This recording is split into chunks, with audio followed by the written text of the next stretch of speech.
Okay, so in our last class we have completed activity और turnover ratio और efficiency ratio. ठीक है, तो अब तक हम लोग का कौन सा ratios complete हो गया है? Liquidity ratio we have completed. Under liquidity ratio we have studied about current ratio and quick ratio. Okay, current ratio का formula क्या था? Current assets divided by current liabilities. Quick और liquid ratio का formula क्या था? Quick assets divided by current liabilities. ठीक है. Next, we have studied about solvency ratio. So, in under solvency ratio, we have studied about debt equity ratio. Okay, debt equity ratio का formula क्या था? Long term debts divided by shareholders fund. Next, we have studied about debt to capital employed ratio. The formula for that is long term debts divided by capital employed. Or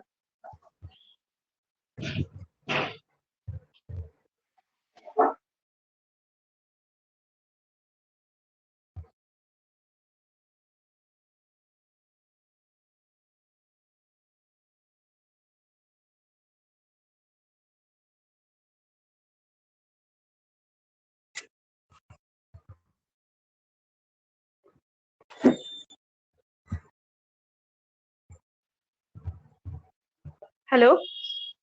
Okay. So, in debt to capital employed ratio, the formula was long-term debts divided by capital employed or net assets. ठीक है? Net assets means non-current assets plus working capital. Next, we have studied about proprietary ratio. Formula was shareholders fund divided by capital employed or net asset. ठीक है? Formula याद रखना बहुत ज्यादा जरूरी है. फॉर्मूला में ही सबसे ज्यादा कंफ्यूजन होगा. सॉल्यूशन तो सब इजी होता है, बट फॉर्मूला ही सबसे ज्यादा यहाँ पे फंसता है. ठीक है. टोटल एसेट्स टू डेप्ट ratio we have studied interest coverage ratio. ठीक है, ये सब सॉल्वेंसी का पार्ट था. सॉल्वेंसी के अंदर हम लोगों ने 5 टाइप का रेशियोज पढ़ा था. लिक्विडिटी के अंदर हम लोगों ने 2 टाइप्स ऑफ रेशियोज पढ़ा था. फिर हम लोगों ने पढ़ा एक्टिविटी और टर्नओवर रेशियो. ठीक है, एक्टिविटी और टर्नओवर के अंदर हम लोगों ने बेसिकली 4 टाइप्स का रेशियोज पढ़ा था. Inventory, trade receivable, trade payable and net asset और capital employed turnover. Net asset के अंदर हम लोग का 2 सब पार्ट्स था, fix asset and working capital turnover. ठीक है. Now today we are going to start profitability ratio. ठीक है, तो प्रॉफिटेबिलिटी रेशियो क्या है? प्रॉफिटेबिलिटी से ही समझ में आता है कि ये रिलेटिंग टू क्या है? प्रॉफिट. ठीक है, तो इसके अंदर प्रॉफिट से रिलेटेड रेशियोज आएगा, जैसे gross profit ratio, operating profit ratio, net profit ratio, ROI return on investment, earning per share. ठीक है, बुक वैल्यू पर share, dividend pay out ratio. तो ये सारे रेशियोज इसके अंदर है. Price earning ratio. तो 10 टाइप्स के रेशियो हम लोग को प्रॉफिटेबिलिटी रेशियो के अंदर पढ़ना है. ठीक है, so today we will complete 5 ratios and उसके बाद वाले क्लास में हम लोग बाकी का 5 रेशियोज डिस्कस करेंगे. ठीक है, तो पहले प्रॉफिटेबिलिटी है क्या? प्रॉफिटेबिलिटी और फाइनेंशियल परफॉर्मेंस क्या है? इसी को हम लोग मेनली समराइज करते हैं किस स्टेटमेंट में? प्रॉफिट एंड लॉस स्टेटमेंट में. प्रॉफिट हुआ या लॉस हुआ हम लोग को कहाँ से पता चलता है? प्रॉफिट एंड लॉस स्टेटमेंट से पता चलता है. ठीक है, अब यहाँ पे profitability ratios are calculated to analyse the earning capacity of the business which is the outcome of utilisation of resources employed in the business. तो अब ये रेशियोज हम लोग कैलकुलेट क्यों करते हैं? हम लोग कैलकुलेट करते हैं अर्निंग कैपेसिटी को जानने के लिए. एक बिजनेस का अर्निंग कैपेसिटी कैसा है उस चीज को जानने के लिए हम लोग प्रॉफिटेबिलिटी रेशियोज कैलकुलेट करते हैं. तो प्रॉफिट होता कैसे? जब हम लोग रिसोर्स का प्रॉपर यूटिलाइजेशन करेंगे. ठीक है, उसके बाद जो हम लोग का आउटकम आता है वही हम लोग का प्रॉफिट होता है. तो प्रॉफिट ऐसा नहीं है कि हम लोग को सिर्फ प्रॉफिट जानना है कि प्रॉफिट कितना हुआ है, अर्निंग कितना हुआ है, किस किस स्टेज में कितना कितना अर्निंग्स हुआ है. जैसे कि जब हम लोग ट्रेडिंग अकाउंट बनाते हैं तो ट्रेडिंग में सबसे पहले क्या कैलकुलेट करते हैं? ग्रॉस प्रॉफिट कैलकुलेट करते हैं. तो ग्रॉस प्रॉफिट रेशियो अलग निकलेगा. उसके बाद फिर हम लोग उसमें इनडायरेक्ट एक्सपेंसेस इंक्लूड करते हैं तो हम लोग का क्या आता है? नेट प्रॉफिट आता है. नेट प्रॉफिट का भी फेजेस है. नेट प्रॉफिट में हम लोग को क्या क्या चाहिए होता है? प्रॉफिट बिफोर टैक्स होता है, प्रॉफिट आफ्टर टैक्स होता है. ठीक है, तो स्टेज बाय स्टेज हम लोग को यहाँ पे कैलकुलेशन करना है. ठीक है, there is a close relationship between the profit and the efficiency with which the resources employed in the business are utilized. तो यहाँ पे क्या बोल रहा है कि प्रॉफिट और एफिशिएंसी. ठीक है, जिस एफिशिएंसी के साथ हम लोग बिजनेस का रिसोर्सेज को एम्प्लॉय करते हैं, उससे बेनिफिट गेन करते हैं. ठीक है, उन दोनों के बीच में बहुत क्लोज रिलेशन होता है. जितना ज्यादा इफेक्टिवली यूज करोगे रिसोर्सेज को उतना ज्यादा प्रॉफिट होगा. जितना रिसोर्सेज को वेस्ट करोगे उतना प्रॉफिट हैम्पर होगा और हम लोग को लॉस भी सफर करना पड़ सकता है. ठीक है, तो अब यहाँ पे देखो द वेरियस पहला रेशियो क्या हम लोग का? ग्रॉस प्रॉफिट रेशियो है. ठीक है, तो ग्रॉस प्रॉफिट रेशियो है क्या?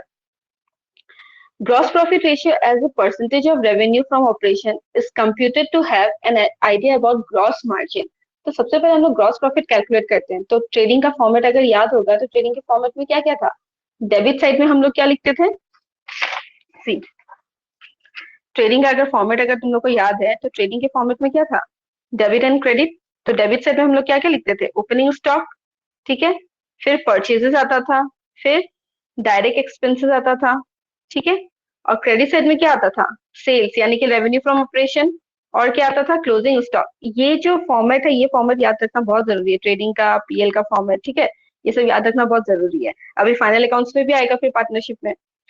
तो ओपनिंग स्टॉक परचेज, परचेज में से परचेज रिटर्न माइनस होता था, ठीक है, उसके बाद डायरेक्ट एक्सपेंसेस आता था। तो यहाँ पे जो हम लोग को फिगर मिलता था वो किसका मिलता था, ग्रॉस प्रॉफिट का मिलता था, ठीक है। और अगर ये साइड ज्यादा होता था ये साइड कम होता था तो हम लोग को क्या मिलता था, लॉस, ग्रॉस लॉस, ठीक है।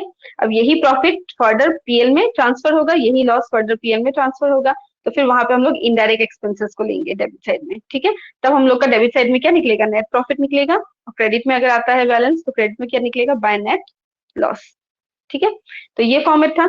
अब यहाँ पे क्या बोल रहा है कि ये जो ग्रॉस प्रॉफिट हम लोग का जो निकलता है इसका मतलब क्या होता है कि मेनली अगर हम लोग रेवेन्यू से कॉस्ट को माइनस करेंगे तो जो हम लोग का प्रॉफिट हो रहा है वो क्या हो रहा है, ग्रॉस प्रॉफिट हो रहा है, ठीक है। इसको क्लियरली समझो, जब टोटल रेवेन्यू यानी कि सेल्स से हम लोग जब कॉस्ट को माइनस करेंगे तो हम लोग का क्या आ रहा है, ग्रॉस प्रॉफिट आ रहा है, ठीक है।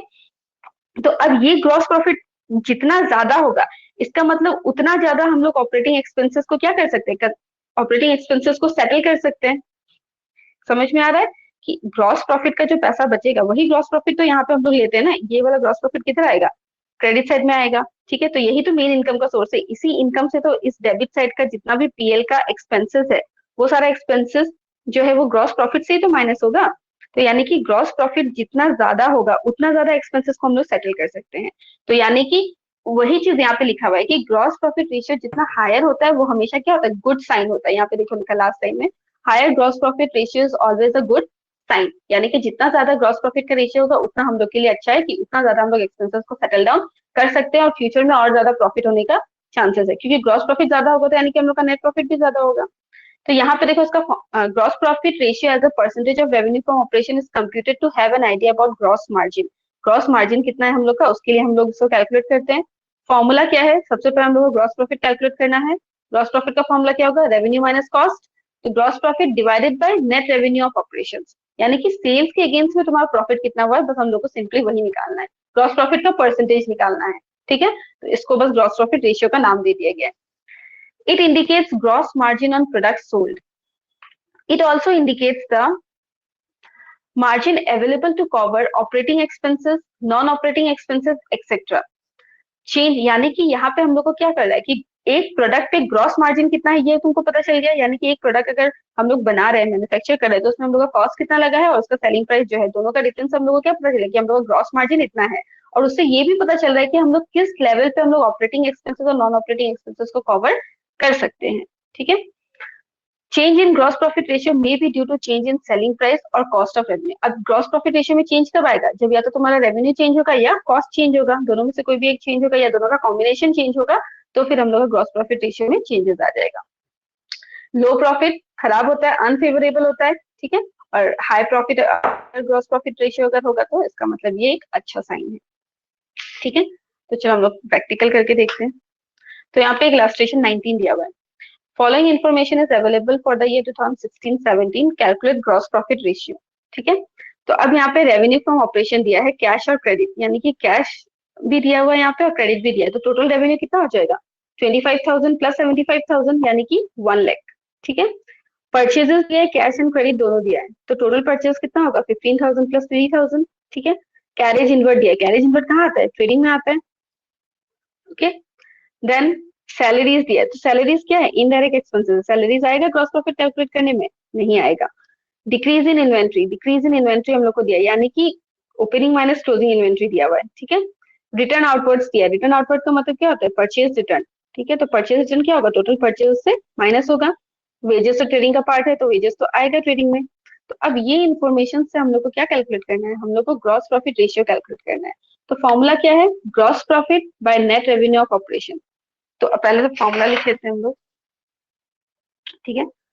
क्या है, gross profit divided by net revenue from operation. ठीक है, तो अब ग्रॉस प्रॉफिट हम लोग को कैलकुलेट करना है, पर नेट रेवेन्यू फ्रॉम ऑपरेशन तो हम लोग को दिया हुआ है। तो here gross profit equal to, gross profit क्या होगा, net revenue from operation minus cost of revenue. ठीक है, यानी कि सेल्स माइनस कॉस्ट। ठीक है, वो हम लोग का ग्रॉस प्रॉफिट निकलेगा। तो अब यहाँ पे नाउ कॉस्ट ऑफ रेवेन्यू भी हम लोग को नहीं दिया हुआ है, तो कॉस्ट ऑफ रेवेन्यू हम लोग को क्या करना है, कैलकुलेट करना है। ठीक है, तो कॉस्ट ऑफ रेवेन्यू का फॉर्मूला क्या होता है, opening stock add purchases add direct expenses minus closing stock. ये फॉर्मूला होता है, opening stock plus purchases plus direct expenses minus closing stock. ठीक है, तो अब हम लोग यहाँ पे क्या करेंगे, ओपनिंग स्टॉक और क्लोजिंग स्टॉक हम लोग को दिया नहीं है, क्या दिया हम लोग को डिफरेंस दिया हुआ है, डिक्रीज इन इन्वेंट्री। अगर इंक्रीज होता तो हम लोग माइनस करते हैं, डिक्रीज है तो क्या करेंगे, ऐड करेंगे। ठीक है, तो परचेजेस का अमाउंट कितना दिया है, तो टोटल परचेज हम लोग को दिया हुआ है यहाँ पे, कैश दिया है 15,000 और क्रेडिट दिया है 60,000। तो ये हो गया परचेजेस। यहाँ पे हम लोग ऐसे लिख लेते हैं, purchases plus decrease in inventory, ठीक है, प्लस डायरेक्ट एक्सपेंसेस। ठीक है, और बस। तो यहाँ पे परचेज हो गया 15,000 प्लस 60, ये कैश हो गया और ये क्रेडिट हो गया, प्लस डिक्रीज इन इन्वेंट्री कितना दिया हुआ हम लोग को, डिक्रीज इन इन्वेंट्री है 10,000। ठीक है, और डायरेक्ट एक्सपेंसेस, तो डायरेक्ट एक्सपेंसेस में क्या क्या आएगा, carriage, carriage inward and wages. ठीक है, सॉरी परचेजेस में आई थिंक रिटर्न्स भी था। Okay, cash plus credit minus returns, purchase return कितना दिया है 2,000। ठीक है, वेट, परचेजेस निकालने के लिए cash purchases plus credit purchases minus return outward. ठीक है, प्लस डिक्रीज इन इन्वेंट्री कितना दिया हुआ है, डिक्रीज इन इन्वेंट्री हम लोग को दिया है 10,000। ठीक है, प्लस डायरेक्ट एक्सपेंसेस में क्या क्या आएगा, तो डायरेक्ट एक्सपेंसेस के लिए हम लोग को वेजेस दिया है और कैरेज इनवर्ड दिया है। वेजेस है 5,000 और कैरेज इनवर्ड कितना है 2,000। तो 5,000 प्लस 2,000। ठीक है, तो ये हो गया 60 70 75 माइनस 2 73,000 प्लस 10,000 प्लस 7,000। तो 73 और 7 हो गया 80 प्लस 10 90,000। तो हम लोग का कॉस्ट ऑफ रेवेन्यू कितना आ गया 90,000। Therefore gross profit equal to net revenue कितना है, तो नेट रेवेन्यू भी हम लोग को ऐड करना पड़ेगा ना, कैश और क्रेडिट दोनों दिया हुआ है। कैश है 25,000, क्रेडिट है 75,000, यानी कि 1 लाख माइनस 90,000। तो ये आ गया हम लोग का 10,000 रुपीज हम लोग का आ गया क्या, ग्रॉस प्रॉफिट। तो ग्रॉस प्रॉफिट कितना निकल गया 10,000। अब हम लोग को क्या निकालना है, नाउ ग्रॉस प्रॉफिट रेशियो। ठीक है, तो ग्रॉस प्रॉफिट रेशियो का फॉर्मूला क्या था, ऊपर ग्रॉस प्रॉफिट चाहिए, नीचे क्या चाहिए, रेवेन्यू फ्रॉम ऑपरेशन इंटू 100। तो यानी कि प्रॉफिट कितना हो रहा है, ग्रॉस प्रॉफिट हम लोग का 10%। ठीक है, तो दिस इज योर सोल्यूशन। ठीक है, ये कौन सा था इलास्ट्रेशन हम लोग का 19। ठीक है, ये हो गया gross profit ratio. Okay, now next is your operating ratio. ठीक है, अब हम लोग को नेक्स्ट जो रेशियो कैलकुलेट करना है वो हम लोग को ऑपरेटिंग रेशियो कैलकुलेट करना है। तो ग्रॉस प्रॉफिट रेशियो के बाद क्या आता है, ऑपरेटिंग एक्सपेंसेस आता है। ऑपरेटिंग एक्सपेंसेस मतलब जब हम लोग ट्रेडिंग कंप्लीट कर लेते हैं उसके बाद जब हम लोग पीएल अकाउंट में आते हैं तो ट्रेडिंग तक हम लोग का सिर्फ डायरेक्ट एक्सपेंसेस इंक्लूड होता है, और ट्रेडिंग के बाद हम लोग का क्या हो जाता है, इनडायरेक्ट एक्सपेंसेस वहां पे इंक्लूड होने लगता है। ओके, तो अब ऑपरेटिंग रेशियो में देखो क्या हो रहा है, it is computed to analyse cost of operation in relation to revenue from operation, यानी कि जितना रेवेन्यू तुम सेल करके अर्न कर रहे हो उसके अगेंस्ट में तुम्हारा ऑपरेशनल कॉस्ट कितना इनकर हुआ है। ठीक है, इसका रेशियो हम लोग निकालते हैं। तो इसका फॉर्मूला क्या है, cost of revenue from operation plus operating expenses, यानी कि cost of revenue from cost के साथ अब हम लोग को क्या करना है, ग्रॉस प्रॉफिट में से कॉस्ट लिया था हम लोगों ने, किसके लिए, ग्रॉस प्रॉफिट निकालने के लिए, रेवेन्यू माइनस कॉस्ट। तो उस कॉस्ट के साथ अब क्या ऐड कर रहे हैं हम लोग, ऑपरेटिंग एक्सपेंसेस भी ऐड कर दे रहे हैं, और फिर उसको डिवाइड करें नेट रेवेन्यू फ्रॉम ऑपरेशन से और इंटू 100 करें तो हम लोग को ऑपरेटिंग रेशियो मिल जा रहा है। ठीक है, अब ऑपरेटिंग एक्सपेंसेस में आता क्या क्या चीज है, तो क्या क्या आएगा, एडमिनिस्ट्रेटिव एक्सपेंसेस यानी कि सॉरी ऑफिस एक्सपेंसेस। ठीक है, ऑफिस का प्रिंटिंग स्टेशनरी हो गया, ठीक है, ऑफिस रेंट हो गया, एडमिनिस्ट्रेटिव एक्सपेंसेस हो गया, ऑफिस में सैलरीज वगैरह भी आ जाएगा, मैनेजर सैलरीज वगैरह आ जाएगा, सेलिंग एक्सपेंसेस हो गया, एडवर्टाइजिंग ये सब का, डिस्ट्रीब्यूशन एक्सपेंसेस हो गया, ट्रेवलिंग वगैरह, डेप्रिसिएशन हो गया, ठीक है, employ benefit expenses, wages, insurance, ये सब। Cost of operation is determined by excluding non operating incomes, but cost of operation जब हम लोग यहाँ पे करते हैं कैलकुलेट, तो यहाँ पे हम लोग नॉन ऑपरेटिंग इनकम्स को पार्ट नहीं लेते हैं, नॉन ऑपरेटिंग इनकम्स को इंक्लूड नहीं करते। अब नॉन ऑपरेटिंग इनकम्स मतलब क्या हो गया, ये सब जो है हम लोग का डे टू डे एक्सपेंसेस है, ठीक है, ये सब के बिना बिजनेस चलेगा नहीं। बट जैसे कि loss on sale of asset, एक एसेट तुमने पुराना एसेट को सेल किया था, उसमें लॉस हो गया था, तो ये तो हमेशा नहीं होता ना बिजनेस में, तो ये ऑपरेटिंग एक्टिविटीज नहीं है, ये क्या नॉन ऑपरेटिंग एक्टिविटीज है, तो उस टाइप का इनकम्स को हम लोग इंक्लूड नहीं करते। जैसे स्पेकुलेशन हो गया, अचानक कहीं से प्रॉफिट हो गया, डिविडेंड मिल गया, ठीक है, किस कहीं पे इन्वेस्टमेंट करके रखा था, डिविडेंड मिल गया, इंटरेस्ट मिल गया, फायर की वजह से लॉस हो गया, ठीक है, ये सब हम लोग इंक्लूड नहीं करते हैं। तो इसका आई थिंक अलग से प्रैक्टिकल नहीं दिया, दोनों को मिला के एक प्रैक्टिकल दिया है। इसके बाद वाला जो रेशियो ऑपरेटिंग प्रॉफिट रेशियो, ठीक है, ये था ऑपरेटिंग रेशियो, ठीक है, और ये है ऑपरेटिंग प्रॉफिट रेशियो। तो अब ऑपरेटिंग प्रॉफिट रेशियो में क्या होता है कि ऑपरेटिंग मार्जिन हम लोग चेक करते हैं। अब ये ग्रॉस प्रॉफिट रेशियो जैसा था वैसे ये ऑपरेटिंग प्रॉफिट रेशियो है, ठीक है, यहाँ पे हम लोग ऑपरेटिंग मार्जिन रेशियो कैलकुलेट करते हैं। तो इसका फॉर्मूला क्या है, इसको कैलकुलेट करने के लिए हम लोग को ऑपरेटिंग रेशियो कैलकुलेट करना पड़ता है, इसलिए यहाँ पे ऑपरेटिंग रेशियो का ये फॉर्मूला दिया हुआ है। ठीक है, जब हम लोग को ऑपरेटिंग प्रॉफिट रेशियो निकालना है तो हम लोग सिंपली क्या करेंगे, पहले ऑपरेटिंग रेशियो कैलकुलेट करेंगे, 100 में से उसको माइनस कर देंगे, तो क्या निकल जाएगा हम लोग का ऑपरेटिंग प्रॉफिट रेशियो। ठीक है, तो अब यहाँ पे ऑल्टरनेटिव फॉर्मूला भी दिया है, तो हम लोग सेम ही फॉर्मूला से करेंगे, ऑल्टरनेटिव का भी जरूरत नहीं है। तो यहाँ पे क्या बोल रहा है, operating ratio is computed to express the cost of operation excluding financial charges, यानी कि फाइनेंशियल चार्जेस, डिविडेंड हो गया, इंटरेस्ट हो गया, ये सब इनकम को हम लोग एक्सक्लूड करके हम लोग ये देखते हैं कि जितना हम लोग रेवेन्यू अर्न किया है उसके अगेंस्ट में हम लोग का ऑपरेशनल एक्सपेंसेस कितना हो रहा है। Corollary of it is operating profit ratio. ठीक है, इसके साथ ही हम लोग को क्या निकालना पड़ता है, ऑपरेटिंग प्रॉफिट रेशियो निकालना पड़ता है।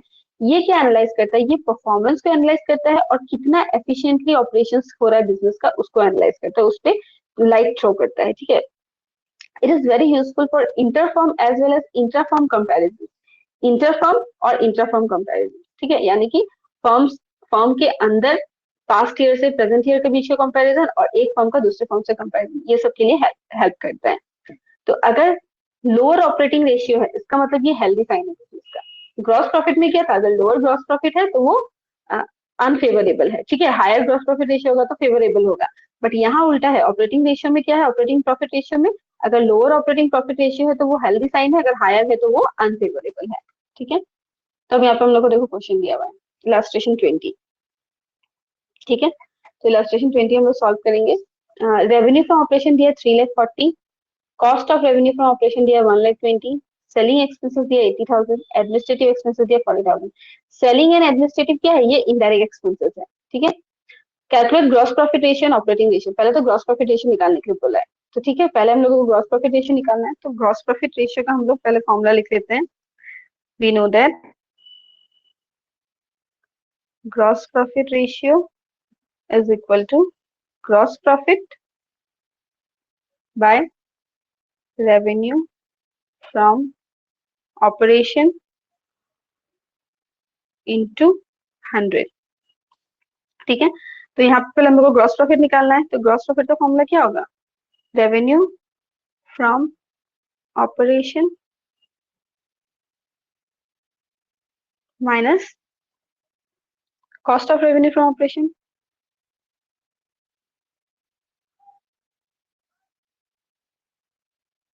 ठीक है, तो रेवेन्यू फ्रॉम ऑपरेशन यहाँ पे कितना दिया हुआ है, 3,40,000 and cost of revenue from operation is 1,20,000, तो इसको माइनस कर दो तो कितना आ गया, 2,20,000 इज योर ग्रॉस प्रॉफिट। ठीक है, therefore gross profit ratio is equal to, gross profit हो गया 2,20,000, रेवेन्यू फ्रॉम ऑपरेशन है 3,40,000 इंटू 100। ठीक है, तो ये आ गया 64.71%। तो ये हम लोग का नंबर 1 हो गया। ठीक है, क्या निकालना था, ग्रॉस प्रॉफिट रेशियो निकालना था। तो ग्रॉस प्रॉफिट रेशियो कैलकुलेट हो गया। अब सेकंड हम लोग को क्या कैलकुलेट करने के लिए बोला यहाँ पे, ऑपरेटिंग रेशियो। ठीक है, तो सेकंड हम लोग को ऑपरेटिंग रेशियो कैलकुलेट करना है। ठीक है, ऑपरेटिंग रेशियो बोला, ऑपरेटिंग प्रॉफिट रेशियो नहीं बोला है। ठीक है,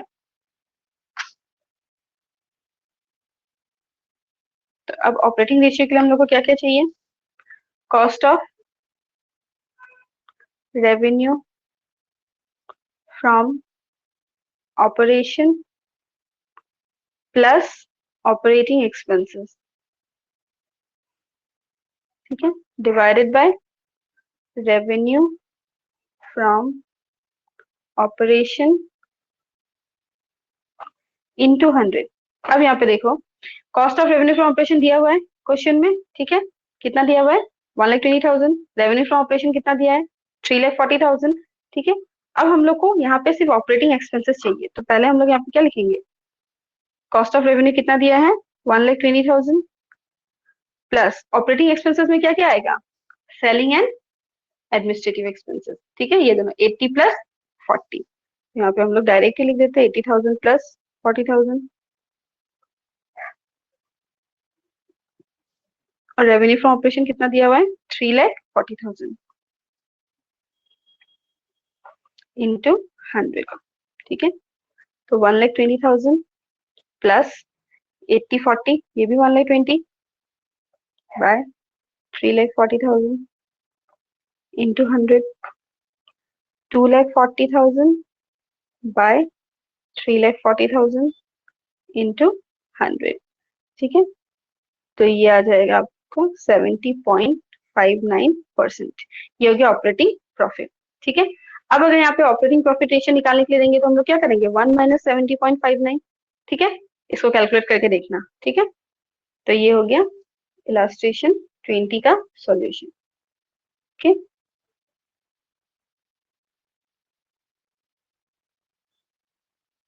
ठीक है, तो अब हम लोगों ने कितना रेशियोज कंप्लीट कर लिया, 3 रेशियोज हम लोगों ने कंप्लीट कर लिया। क्या क्या कंप्लीट कर लिया, ग्रॉस प्रॉफिट रेशियो। ठीक है, उसके बाद हम लोगों ने किया operating ratio and operating profit ratio. ठीक है, अब हम लोग का जो नेक्स्ट रेशियो है वो है नेट प्रॉफिट रेशियो। ठीक है, तो अब नेट प्रॉफिट रेशियो में देखो क्या दिया हुआ है। अब जैसे हम लोगों ने ग्रॉस प्रॉफिट रेशियो कैलकुलेट किया था, सेम वैसे ही हम लोग का नेट प्रॉफिट रेशियो भी है। ठीक है, तो यानी कि ग्रॉस प्रॉफिट में ग्रॉस प्रॉफिट का मार्जिन देखा था, नेट प्रॉफिट रेशियो में क्या देखेंगे, नेट प्रॉफिट का मार्जिन हम लोग देखेंगे।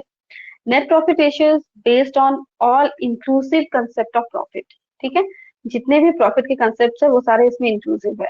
It relates revenue from operation to net profit after operational as well as non operational expenses. जब हम लोग नॉन ऑपरेशनल एक्सपेंसेस को नहीं ले रहे थे तो हम लोग का क्या निकला था, ऑपरेटिंग प्रॉफिट निकला था।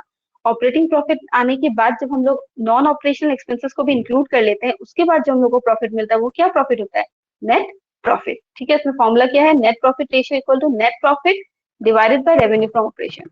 ग्रॉस प्रॉफिट था तो gross profit by revenue from operation, operating profit था तो gross operating profit by revenue from operation. Operating profit मतलब कॉस्ट प्लस ऑपरेटिंग एक्सपेंसेस, वो operating profit by revenue from operation था। अब नेट प्रॉफिट रेशियो है तो net profit by revenue from operation.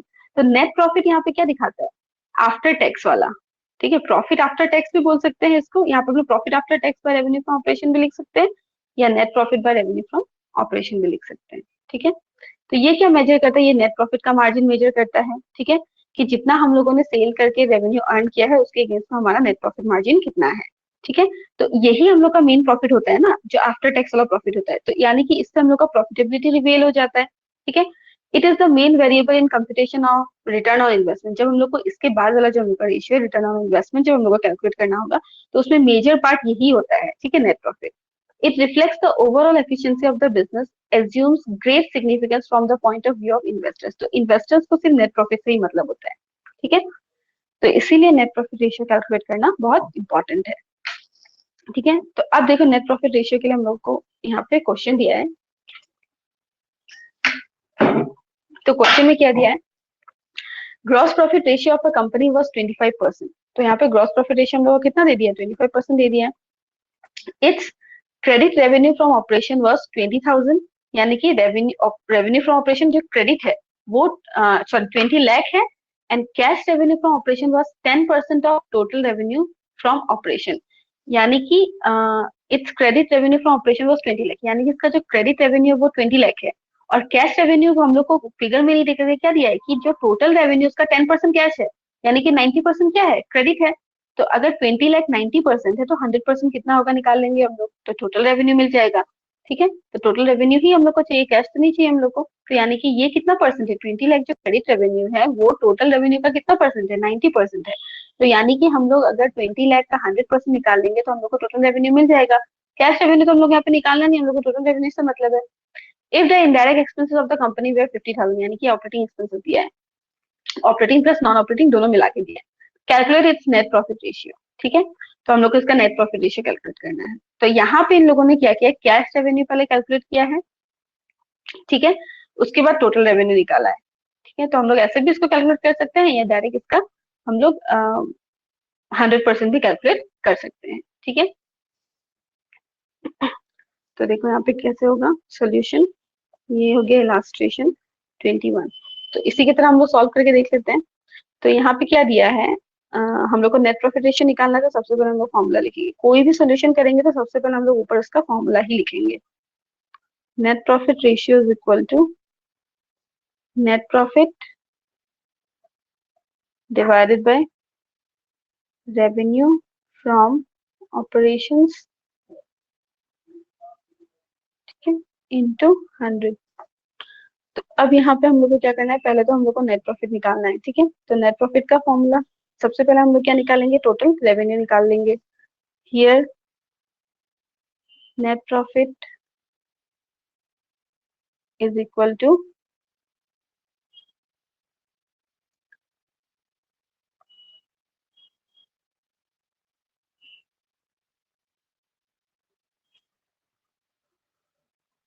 एक second,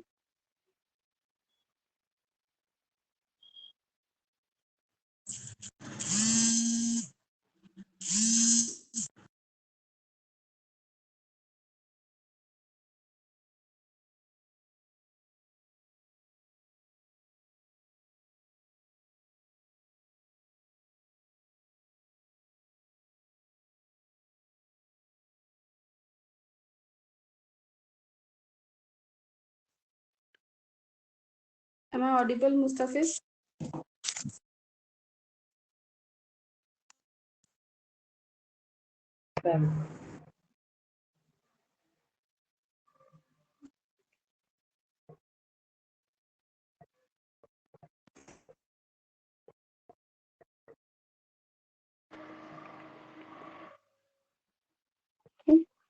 So now first we will calculate here cash revenue from operation. ठीक है, cash revenue from operation is your 20 lakh into 10 by 90. 10 by 90 means 10% is your cash revenue and 20 lakh is 90% of what, 90% of total revenue.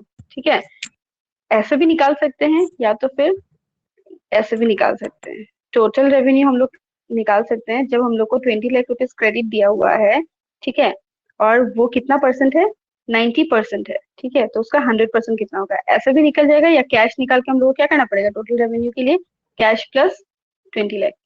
ठीक है, ऐसे भी निकल जाएगा, तो दोनों में से कोई भी एक मेथड यूज करके निकाल लो। तो ये कितना आ जाएगा, 22 लाख 22,222 इतना आएगा।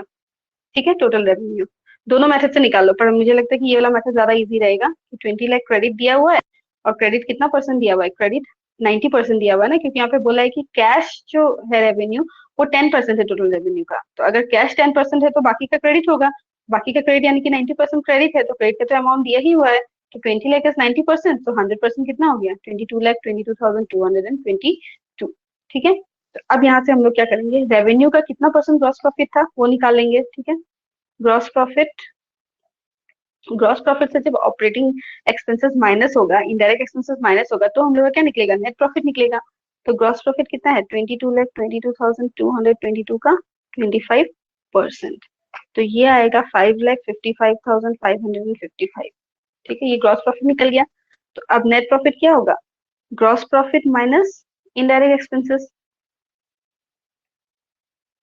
ठीक है। तो ग्रॉस प्रॉफिट कितना है 555,555 माइनस इनडायरेक्ट एक्सपेंसेस कितना है 50,000, तो नेट प्रॉफिट कितना आ गया 5,05,555।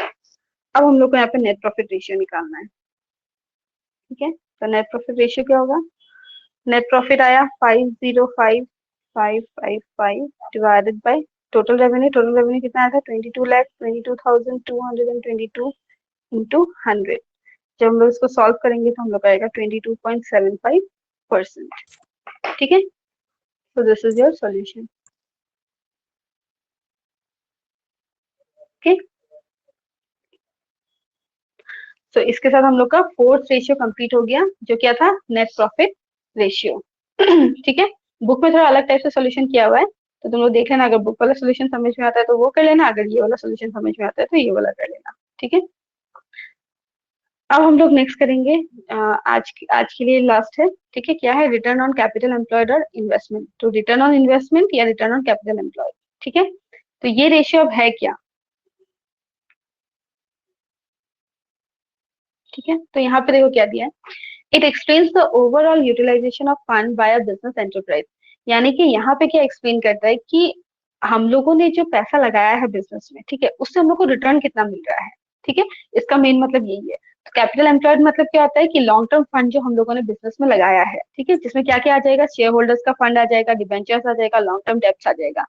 और कैपिटल एम्प्लॉयड की जगह पे हम लोग एसेट्स को भी ले सकते हैं ना। हम लोग हमेशा देखा है कि जब भी हम लोग को फॉर्मुला में कैपिटल एम्प्लॉयड यूज करना है तो वहां पे अगेंस्ट में नेट एसेट्स भी आ जाता है। तो नेट एसेट्स का फॉर्मुला क्या है कि जितना भी नॉन करेंट एसेट्स है और वर्किंग कैपिटल, ठीक है, उन दोनों का मिक्सचर, यानी कि नॉन करेंट एसेट और उसमें प्लस होगा डिफरेंस, किसका डिफरेंस, करंट एसेट और करंट लायबिलिटी का डिफरेंस, ठीक है।